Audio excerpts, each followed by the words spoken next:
Some of you all waited last minute to get your ticket to come to InvestFest. That's a Because fact. the science of procrastination is when you have pain in the mind and it stops you from moving forward. So I don't feel like doing it, so I'll do it later. And later never comes, so you never get it done. So what you have to do is you have to learn how to do now, because it says be and it is, not be and maybe later. See, we used to be a be and it is type of people. Any thought that I get, see, sometimes they time sensitive. See, sometimes that idea can be done at the wrong time and then it's failure, but the right idea at the right time always equals success. So you have to know that procrastination is the abortion clinic of ideas. But the most painful part of the pregnancy is when a woman is pushing and it's that crowning phase. Sometimes they gotta put her under. Sometimes they gotta do a C-section. But if you push through the pain, then you give birth to every idea that you have. My graduates from my school being Forbes, bag drop. Bag drop. A mic drop, bag drop. Bag drop.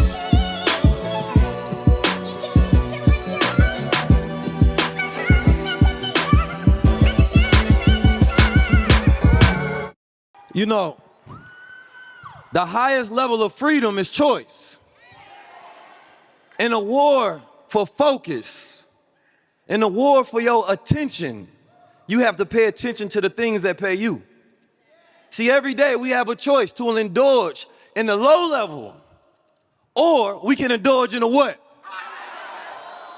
People ask me all the time, Keys, why do you say you understand me so much? Because I want to make sure you understand. So when I say you understand me, say I understand. You understand me? You understand me? Are we going to low level or high level? We going to low level or high level? Well, let's get ready for a high level conversation then. Let's get it. My brother, my brother. Next time they bring up the guards, you gonna respect us. 19 Keys, how you feeling, my brother? Man, I feel immaculate. I'm seeing a sea of beautiful faces and spirits today. Woo. My brother, you are looking regal. I will give you that. Looking very much highly Selassie. It's very important. Selassie, I send them way. Oh, shout out to the Jamaican master. You know I'm here. Y'all know I'm here. Keys, man. We got so much to talk about in a short period of time, so I want to jump right into it. Yes, sir. During this conversation, I know Ian and Trap gave y'all gems about investing.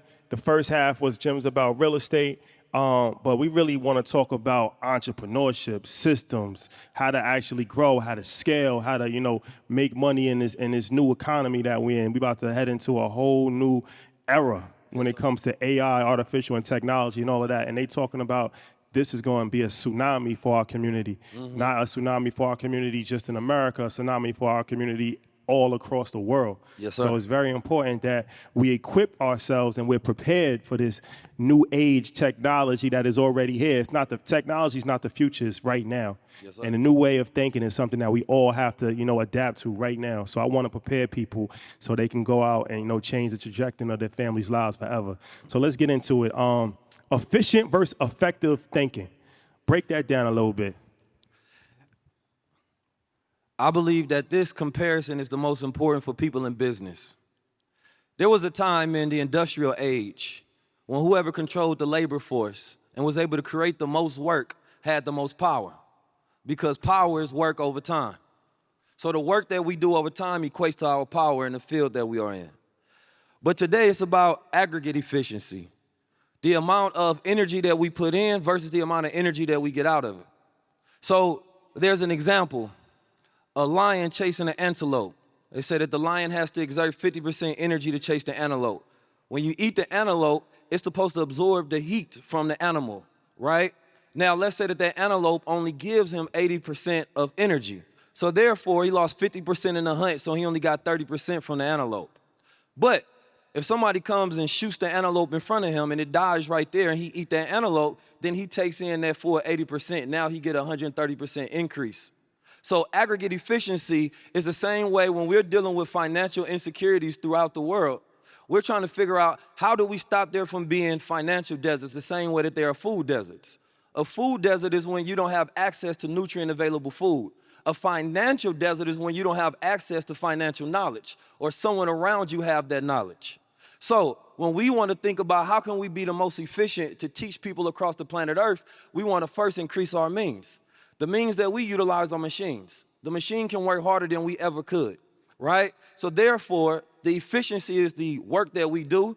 Effectiveness is how we do the work. Because now we can broadcast a message all across the planet Earth. And therefore, we can educate the minds so that they can educate other people. So now you have somebody in your proximity. So therefore, we can create an effective reality by each one of you having financial intelligence and knowledge. I couldn't go to my mom and my pop or my uncle or my brother or my peers that was on the streets. That was a financial insecurity. But now, if we teach you, they can come to you. Now, it is a financial bodega. See, those people from America, they know about bodegas. Yeah, come on, New York, they know. See, New York, they got these bodegas where there's fruits, there's apples, there's vegetables. So if you live in a food desert, then that means that maybe there's no nutrient available food for the next 5 miles. So if you put a bodega in the middle of that, right now in the next 2.5 miles, you put another one in that, now it's decreasing to 1.5 miles. You put one in your household, it's in the refrigerator. You understand me? So what we're trying to do is put the financial knowledge in the household. And from a business standpoint, we both know that everybody is here because we learn not only to utilize our mind, but how to utilize social media, right? Zero cost margin. Anybody know what zero cost margin is? Zero overhead. Back in the day, you wanted to get a TV ad so that you can get attention to your product, business, or service. It costs thousands of dollars. Today, you can get paid to present your media on the platform. So margin is your percentage of winnings. Am I correct? So for me, business is all about margins. If you don't understand margins, you don't understand business. So when you're looking at how to effectively leverage the knowledge of margins, then you go look at what is my cost of goods, right? Your cost of goods, you sell a shirt for $10, you mark it up $40, that's 400%. Now you got a margin of $30 in there that you can play with. So therefore, if I want to look at the average amount of shipping costs that I have, and I say, well, I want to increase sales, right? I don't always have to change price. What I can do is I can go on the margin and figure out how I can leverage it. So let's say the average sale is $8 to $10. So it might take me $10 off my margin, but now I can increase sales, but I'm still getting $20 off each one. So would you want to have a product that you're selling at a higher rate for $100, right? To where you're selling 100 of them? Or you can have a product you're selling $50 and you're selling 10,000 of them. A lot of times people are afraid of the psychology of price. When you look at a number, it's just a number, there's no emotion. But if you put a dollar sign in that, it's going to have a control against you. Because you're going to think about, do you have the amount of value to be able to own that which you want? And if you feel like you don't have that value, then you are already lost to the gifts that you have inside. Oh, I want to just add something to that because we was talking backstage, and I really want to, give it up for that, man. A lot of great information. Yeah. So it's extremely important to understand something. What we have in our pocket, the cell phone, the iPhone, in my opinion, is the greatest invention of all time. Yes, sir. Because it solves all problems and you can do anything. It's the world's greatest library. It has unlimited resources. And you yourself can start a media company. Mm-hmm. You yourself can start a clothing brand. You yourself can start marketing off of your iPhone. So I want to give you some real business insight, something that, as you said, low cost, no cost, where you're using social media, but most people are using it from the wrong reasons. So you can change your life from social media. This is not me theoretically saying it. It's something that we actually did. Can I add an amendment to that? Instead of saying iPhone, we should say a mini computer. Most people use the phone wrong because they look at it as a phone. A phone is something you communicate with to make a call. A computer, what Steve Jobs did is he put a computer in your pocket, but he understood that he couldn't sell the whole world computers. So he sold you a computer in the branding of a phone because we know you want to talk to people. That's a fact. And I want to give some real actionable items for anybody, any content creator, because it's important. So if anybody follow Earn Your Leisure, you know that I'm the one that actually posts on the social media, and I was the one that actually did all of the social media work. What you might not know is that I don't own a computer, and I hardly even know how to work a computer. So everything that I was able to do, you know when they say there's an app for that? No, there really is an app for that. Yeah, like, and you can literally teach yourself anything in the App Store. So I want to give you 8 apps right now where these are the apps that I used to master social media. You got to understand this. When we started this whole thing, I have 500 followers on my own personal page. Mm-hmm. That was 4 years ago. Now we have 1.2 million followers on Instagram. So I appreciate it, but I'm not saying that to brag. I'm saying that as far as this is actually real information that I'm about to give you that I personally used that you too can potentially use to grow your business. So, all right, 8 apps. Whiteagram, white with an A at the M. That is a very good app because sometimes you have a picture and it's too big to actually fit in the Instagram thing, so that actually makes pictures smaller. And that might not seem like a big thing, but it really is for the algorithm, so you have to be very conscious of that. That's something that I use. Whiteagram. Whiteagram. Like white, the color but white? instead of E at the end, A at the end. Pick Stitch. Pick Stitch is a good one that I use all the time where you can actually, it's like a collage of pictures.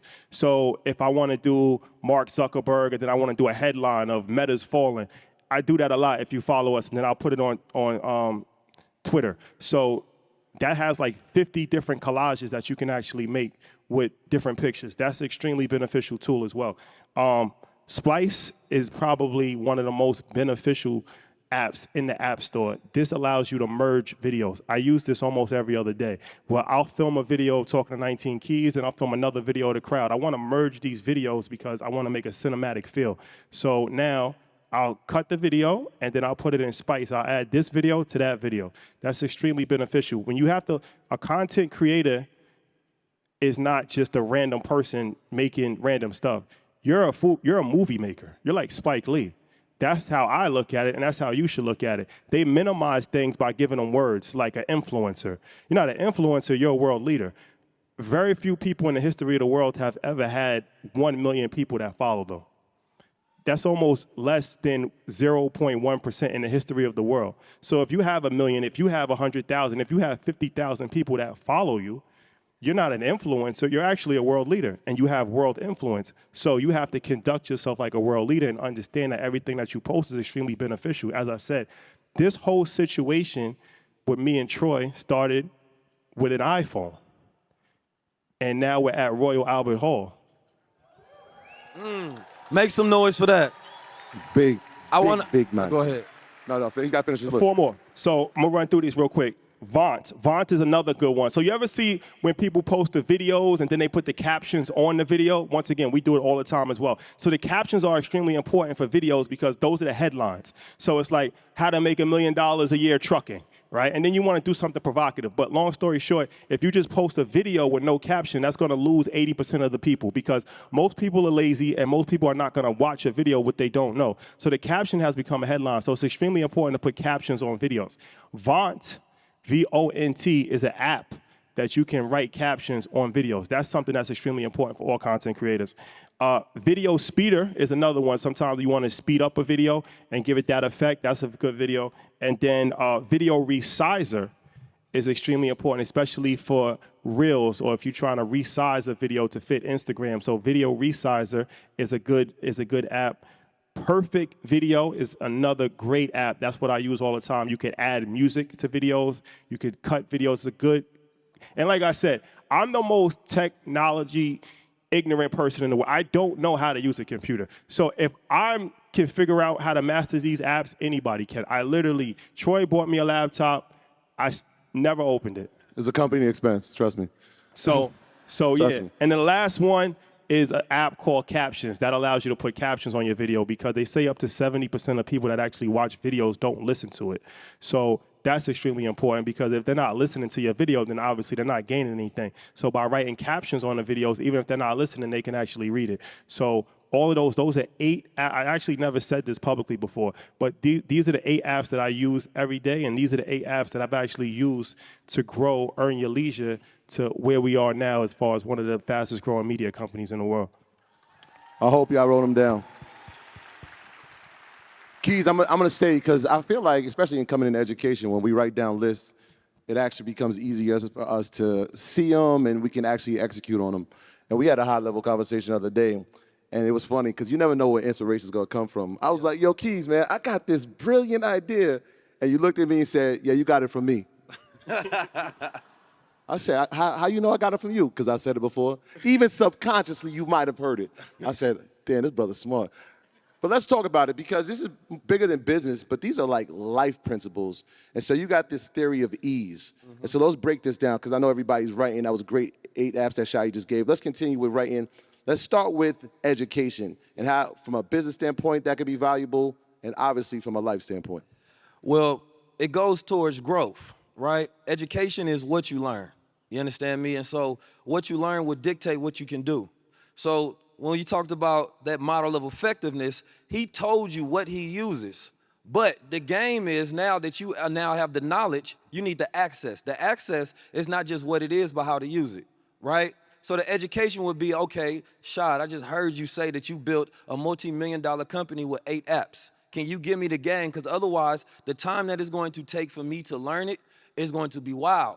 Except when you can give me the game, and if I can pay you to give me the game, now you're just giving me access. The people with the most access today wins. So having the right coach, having the right mentor, having the right teacher, it's no longer about just taking a course, right? It's now about having a coach.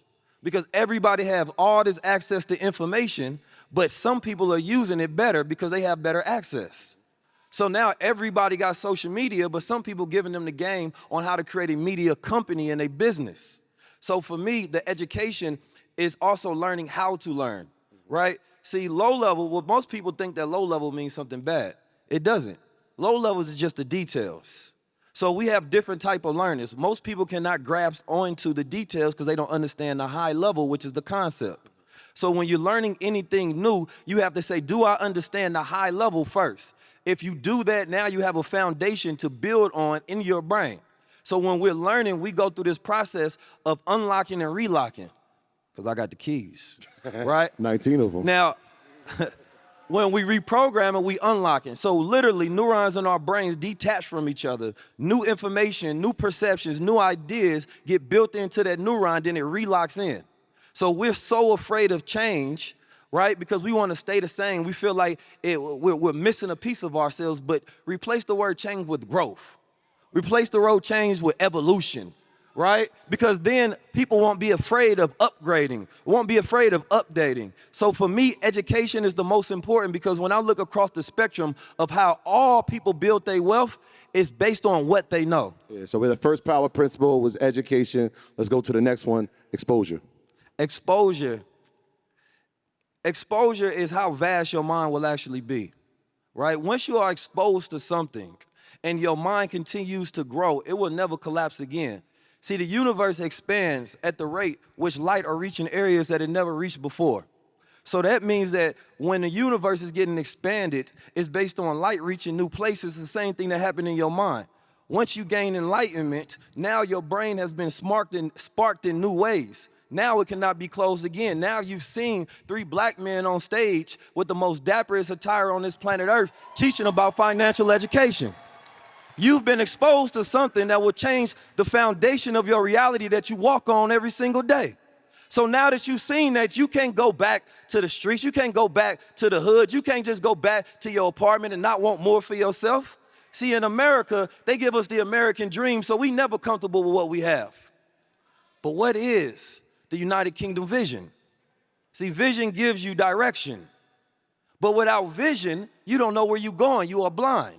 So you must be exposed to things outside this land. And the most beautiful thing social media did is it exposed us to brilliant minds, education, perspective, and people that normally would have not gotten that opportunity. Yeah. Let's give them 2 more. Emotional intelligence. Emotional intelligence is how you deal with life.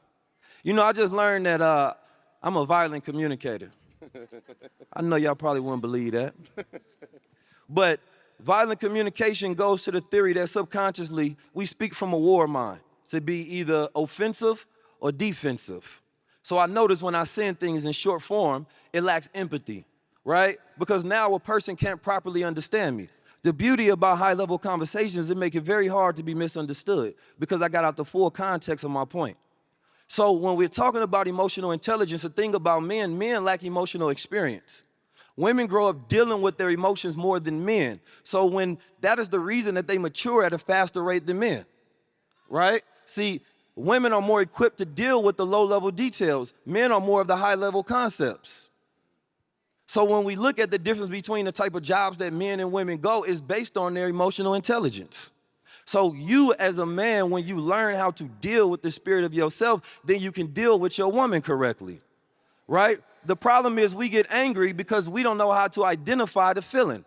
Have you been, are you jealous? Is this a jealous NGG that you putting out? Jealousy is when you see somebody have something and you don't want them to have it. You want it for yourself. Envy is when you don't want them to have it, but you want it as well, right? And sometimes you don't know when you're being jealous or envious of your brother or your sister. But see, that emotional intelligence allows you to identify those factors and those flaws and bring them to light. Because the Honorable Minister Louis Farrakhan said, when children start to experiment with sex, they do it in the dark. Because even a child has the innate nature that is wrong, so they don't do it in the light. So when we work on our shadow selves, and that's dealing with who you really are, who you don't show the world, that if they seen this, would they still love me?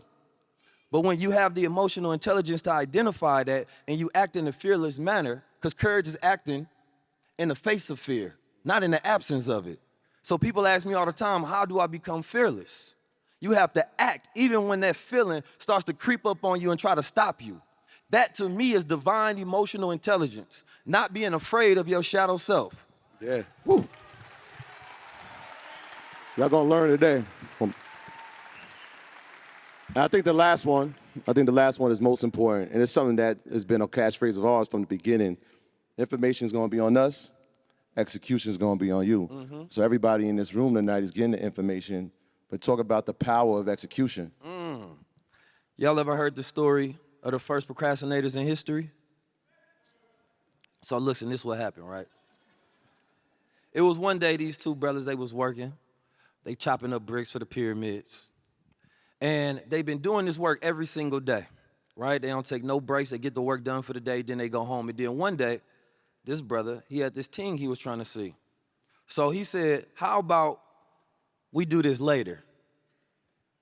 He said, let's do this tomorrow. He said, what is later and what's tomorrow? Because they didn't have no concept of it. It was always now and next. See, a baby concept of time is always now and next. We don't learn later till we get older. So what happened was, he said, later, man, so you mean that this is a time we don't have to do it now? He said, that sounds good. So they both decided to do it later. Now, from their lineage, they created the ancestry of laziness and procrastination. Now, this is some people's ancestors in here. Some of you all waited last minute to get your ticket to come to InvestFest. That's a Because fact. the science of procrastination is when you have pain in the mind and it stops you from moving forward. So I don't feel like doing it, so I'll do it later. And later never comes, so you never get it done. So what you have to do is you have to learn how to do now, because it says be and it is, not be and maybe later. See, we used to be a be and it is type of people. Any thought that I get, see, sometimes they time sensitive.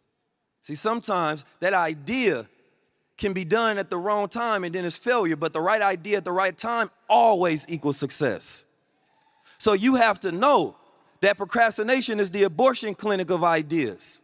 But the most painful part of the pregnancy is when a woman is pushing and it's that crowning phase. Sometimes they gotta put her under.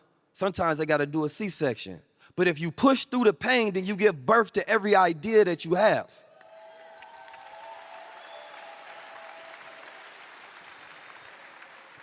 There you have it. So let's talk about this before I wanna, talk about technology. Yes, sir. Because we heard about real estate, we heard about stocks, building businesses, extremely important, but we're about to go into 2023. Yeah. And, it's so crazy. Nas, my favorite rapper. I named my son Nasir. He's in the front row. Shout out to Nas.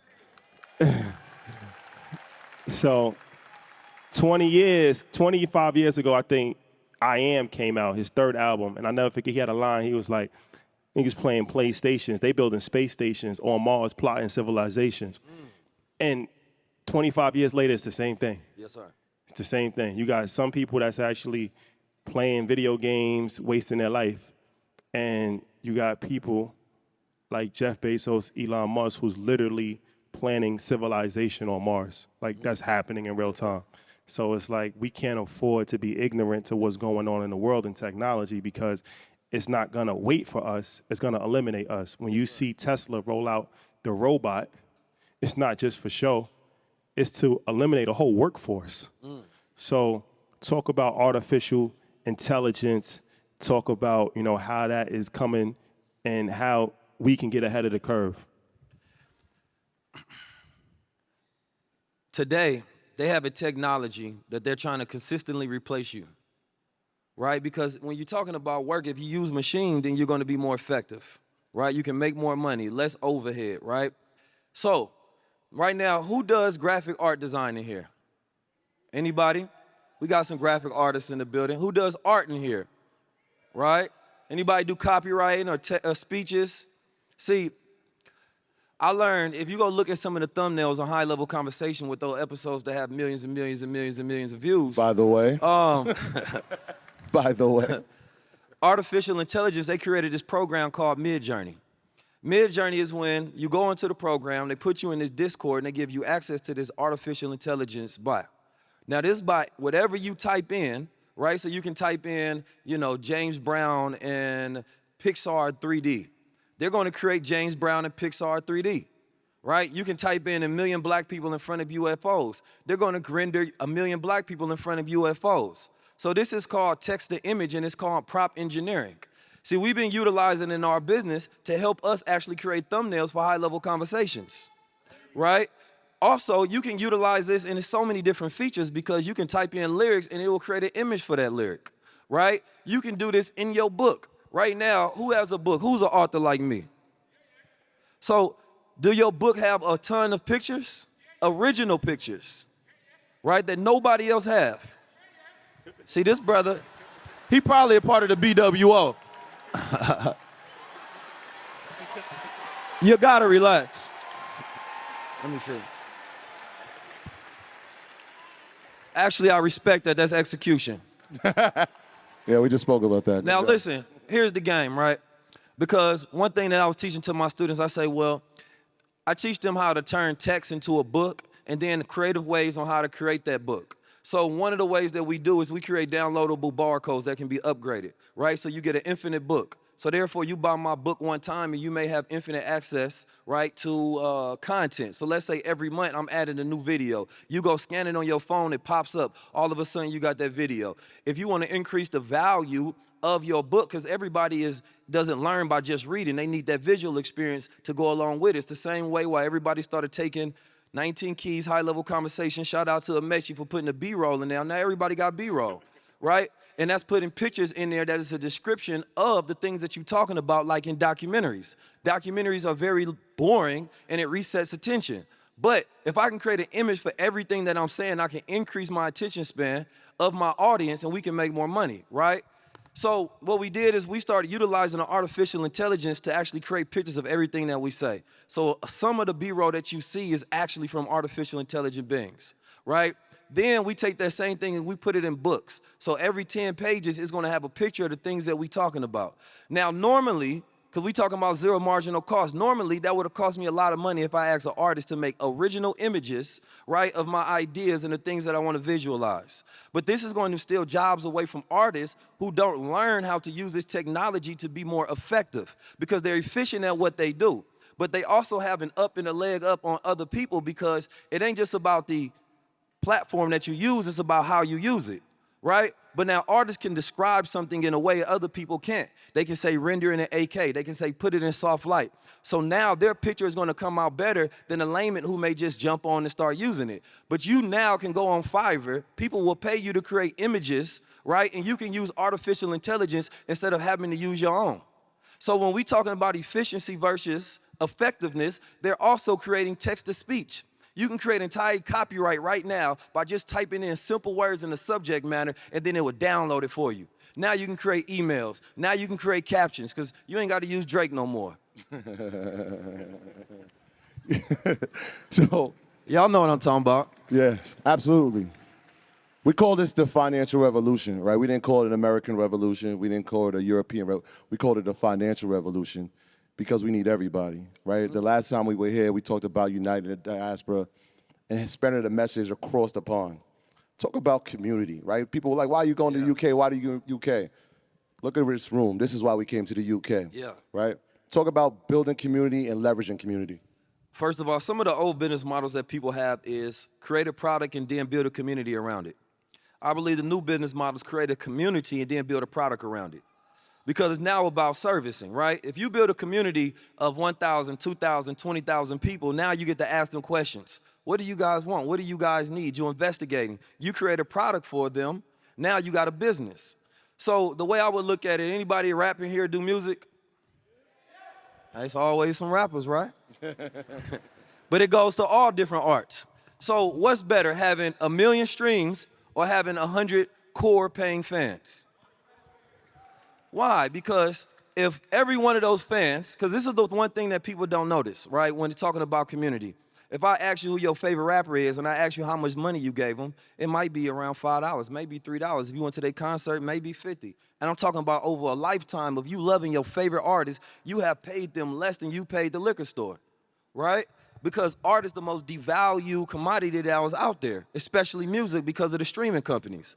So instead, I was teaching my brother this model. I said, how about you create 2 concerts a year? All you have to do, if you want to make $100,000, is to get 100 people to pay $1,000 for that concert within 6 months. Or you can go to get 1,000 people to pay you $100 within a year. Now you're an artist that's making 6 figures. The average rapper makes $70,000 a year. When we look on social media, none of us own our communities. When we log on to, we sign a 360 deal, right? We say, hey, you can have all my data, all my intellectual property, as long as you allow me to leverage the usage of your servers. The servers is what allows us to be able to stream. In 1995, the first streaming company was created, right? Since then, YouTube came on. YouTube allowed people to be able to stream for free. When that happened, it revolutionized the game because now you utilize media to captivate attention, and then once you do that, you start to utilize the conversion rate. So therefore, if I got 1 million people, if I got 100,000 people, what's my conversion rate? 5%, 10%? So therefore now, the utilization of media, the utilization of content is what allow you to gather the biggest community that you need, because you're not gonna make $1 million with 1 million streams. So it's more important for you to get 100 followers than it is to get $1 million because they're more valuable than 1 million streams. The ideas around Web3 is about ownership. The relationship that you have with your community, all these hundreds of thousands of fans and 20s of thousands of fans that you gain, you don't own. And when you on Mark Zuckerberg's Facebook or Instagram, he can kick you off and he can destroy that relationship that you have to communicate with your audience. Therefore, he's actually destroying your business. But if you take that same and you put them 100 people in a Discord over 6 months, all each one got to do is give you $100. Now you got what, $100,000 business model. You can increase that number over time, but most people don't look at the number and the analytics. Artists are driven by feeling and emotion. That's why they're taking advantage of so much, right? In the existing models of Web 2, where people give you access to their platform so you can get tipped by your audience, is old. The new thing is, instead of logging in, I take all my data that I own and I present it on this platform. So when I log out, it goes with me, right? What is your evaluation of all of that content that you put on social media? There's something called digital rights, right? When you have digital rights over something, when you put out your intellectual property, anytime that is streamed, they will let you know and you should get paid for it. Whether it's TikTok, whether it's YouTube, whether it's Facebook, you should own the digital rights of your intellectual property, because if you play somebody's song, they're gonna say, what? It's intellectual theft, right? You gotta say, I don't own the rights. But people don't own your rights, but you haven't copyrighted them. So being able to copyright your content is the same model in the music industry, but why nobody tell you that? Because you are the product. They take your attention and then they put ads on it, but now that is a dying business model. So Web3 is about how do you partner with the creators? Hey, you put your content on here, I decide how much I want to monetize. Maybe I can create my own platform, so I'll give you a percentage of the transaction cut rather than you owning all of my rights. So this is about us getting our masters back. This is not just a revolution for the music artists, but all of us who put our intellectual property and gave it away for free. And now they can control exactly who sees it. I got 600,000 followers, probably be 400,000 up by tomorrow when people see this clip. You understand me? But if I want to get everybody to see this, Mark Zuckerberg controls that. So how do I get control? I need push notification. I need you to exist in the app. I need you to exist on the Telegram. I need you to exist on the Discord because I want to increase my business effectiveness. I don't want to look like an entrepreneur. I want my business to be in the black where it's profitable, where it's debt-free, because we're going into a recession right now. So for you to not have financial education, to create new business models and new formulas, to reevaluate your value proposition, your market viability, to be able to study your analytics, to know your churn rate, if these are terms that are foreign to you, then you lack the ability to grow in business. Entrepreneurship is not a game, it's economics is warfare. And there's been a hit on all of you all because of economic hit, man, by not giving you the proper education. What's going on, Ernest? Look, at 26, I made one of the most important decisions of my life. That's right. I didn't have family at the time, but I did have a life insurance policy. A wise man told me life insurance isn't about the people who die. It's about the people who live. It's one of the best ways to secure generational wealth for your family's future. And it makes perfect sense why people get life insurance, especially term coverage, which surprisingly is affordable. Why not pay a little bit each month to secure the future of the people you love long term? If you're asking yourself that question, I want you to check out Ladder. Ladder makes it impressively fast and easy to get coverage. You just need a few minutes and a phone or a laptop to apply.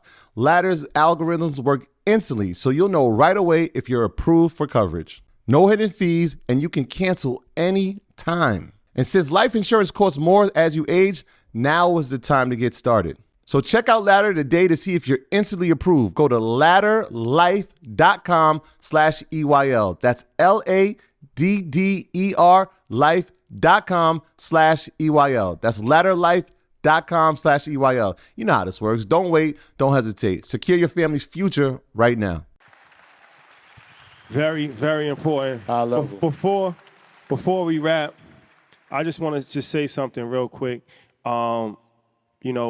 This was a very educational experience, but it's also an inspirational and motivational experience. But there's some key principles that everybody should take away, and that's business principles. You should read a book called How to Win Friends and Influence People. And one of the things that you should always understand is that nothing is done by yourself. You have to collaborate. You have to work with great people. So putting this together, we have to acknowledge 19 Keys. We have to acknowledge Ian. We have to acknowledge Wall Street Trapper. We have to acknowledge MG the Mortgage Guy. We have Patricia, Anton, everybody that played a part. There's so many people, the Tape London crew, Dio, so many different people. So when you're in business and you're running your business, always remember to put other people ahead of you. That is extremely important. And also remember conflict resolution. Conflict resolution is something that we suffer from and we don't fully understand how to communicate with people.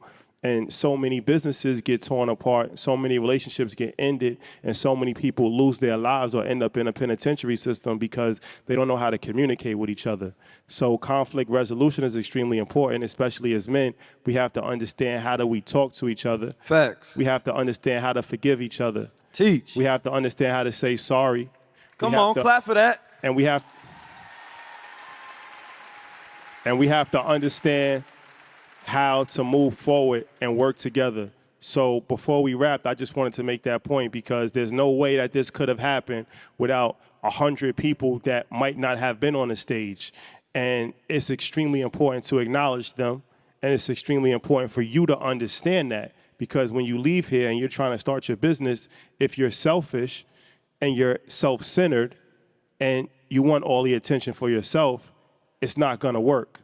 So no matter what we tell you, these are core principles of life that's going to be beneficial and helpful when you're moving forward and you're growing in your life and your career. Yeah, and I just want to add really quick, clap it up for that, because we don't sit here by ourselves either. I know we shout out everybody that made it happen. Shout out to Ashley and the BEC. Shout out to 13th and Create. And shout out to our EYL family, right? Shout out to Ab. Shout out to the merch team over there, Bam Smitty. Danny D, my wife is here. Shout out to you. I love you. Thank you for making this happen for us. Shout out to Jamal. I was going to go to shout out to Jamal. I see Tahira sitting in the front row. Shout out to you. And most importantly, I want to give a shout out to my brother, our third partner, Mike, who's actually in Atlanta expecting. So we're going to send our prayers to him, his first child. Thank you for coming out. Stand up. Stand up. Let's do this. I want to give a shout out to God. You understand me? I gotta take a video of this because Put them lighters on. if they don't see it, put your lighters up. They're gonna say it's Photoshop. They're gonna say it never happened. They're gonna try to rewrite history. Pick your phones out and put the flashlight on so we can see all y'all. So on the count of 3, we're gonna say the biggest ever. The biggest ever. I need everybody to say the biggest ever on the count of 3. 1, 2, 3. Yes, Sirski. Listen, family. Yeah. There's nothing you can do without belief in self. We are entering the dawn of a new awakening where we are going into an era of higher consciousness. Don't y'all feel that in the air? Don't you feel that you are moving towards a higher level of execution? It's not just about consciousness where we are aware. It is about enlightenment where we do something with the things that we know. So I want you all to point to yourself and say, I believe in the God within. Say, I believe in the God within. Don't say it for me. Say it one more time. I believe in the God within. See, I want to say one more last thing. Work. You can't do anything without it. When you are working, you are actually praying and satisfying God. When you are complaining, you are satisfying the devil. So when you go outside and you think about the things that you want to achieve, the only formula you need to do is put yourself to work so that you can give more love to God, because he put everything inside you to get that what you want done. And they try to stop you from knowing your power. But we already know this the highest level. Let's do it. London, we love y'all. My graduates from my school being Forbes, bag drop. Bag drop. A mic drop, bag drop. Bag drop.